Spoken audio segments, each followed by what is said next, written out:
जी हाँ दोस्तों, काला जठड़ी से पूछताछ के दौरान कई बड़े खुलासे हो रहे हैं। जहां दिल्ली पुलिस की anti terror unit special cell के हत्थे चढ़ा दिल्ली का टॉप मोस्ट गैंगस्टर काला जठड़ी फरारी के दौरान डॉक्टर के नाम से दिल्ली का सबसे बड़ा गैंग चला रहा था। यही नहीं, जांच एजेंसियों की आंखों में धूल झोंकने के लिए थाईलैंड में बैठे जठेड़ी के दायां हाथ काली राणा को टाइगर तो कनाडा में बैठे साथी गोल्डी बरार को अल्फा का नाम दिया गया था, यानी कि कोड वर्ड। देश विदेश में बैठी अल्फा, टाइगर और डॉक्टर की तिगड़ी अपने गुर्गों के जरिए अपराध को अलग अलग राज्यों में अंजाम दे रही थी।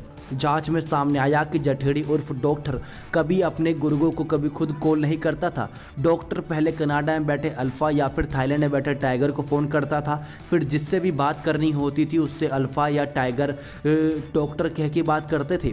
डॉक्टर का नंबर किसी गुर्गे या मुखबिर के जरिए पुलिस को ना मिले, इसके लिए वे सीधा तौर पर अल्फा और टाइगर के अलावा किसी को भी कॉल नहीं करता था। अल्फा टाइगर गुर्गों को फ़ोन करते थे, मोबाइल को स्पीकर मोड पर रखकर काला जठेड़ी से बात कराते थे। फरीदाबाद पुलिस की हिरासत से फरार होने के बाद जठेड़ी इसी तरह से गुर्गों के संपर्क में रहा और उन्होंने दिशा निर्देश देता रहा। आपको बता दें कि जांच के दौरान यह खुलासा हुआ कि जठेड़ी उर्फ डॉक्टर ने फरीदाबाद पुलिस की हिरासत से फरार होने के बाद कभी भी अपने देश में किसी से फ़ोन पर सीधी बात नहीं की। जठेड़ी के पास दर्जनों फ़ोन होते थे, लेकिन वह सिर्फ विदेश में ही अपने साथियों काला राणा और गोल्डी बरार को ही फ़ोन करता था।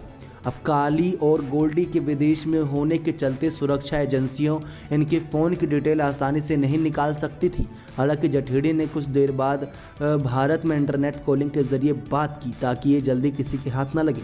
तो वहीं गैंगस्टर काला जठेड़ी के भारतीय नेटवर्क के गुर्गे और शूटर से बात करने की जिम्मेदारी जठेड़ी के साथ दबोची गई राजस्थान की लेडी डॉन, जो इस गैंग की मास्टरमाइंड कही जाती हैं, अनुराधा उर्फ अनुराग उर्फ मैडम मिंज उर्फ रिवॉल्वर रानी संभालती थी। हालांकि वह भी सीधे तौर पर बहुत कम ही गैंग के साथ किसी से बात करती थी। ज़्यादातर वह इंटरनेट कॉलिंग का इस्तेमाल करती थी। वह भी इसलिए क्योंकि राजस्थान के गैंगस्टर आनंद पाल के मारे जाने के बाद गैंग की कमान वह खुद संभाल रही थी। अनुराधा भी अक्सर नंबर बदलती रहती ताकि एजेंसियों की उस तक पहुंच ना हो सके। लेडी डॉन से काला जठेड़ी की मुलाकात जेल में बंद गैंगस्टर लॉरेंस बिश्नोई के जरिए हुई थी। नेक्स्ट 9 स्पोर्ट्स की रिपोर्ट।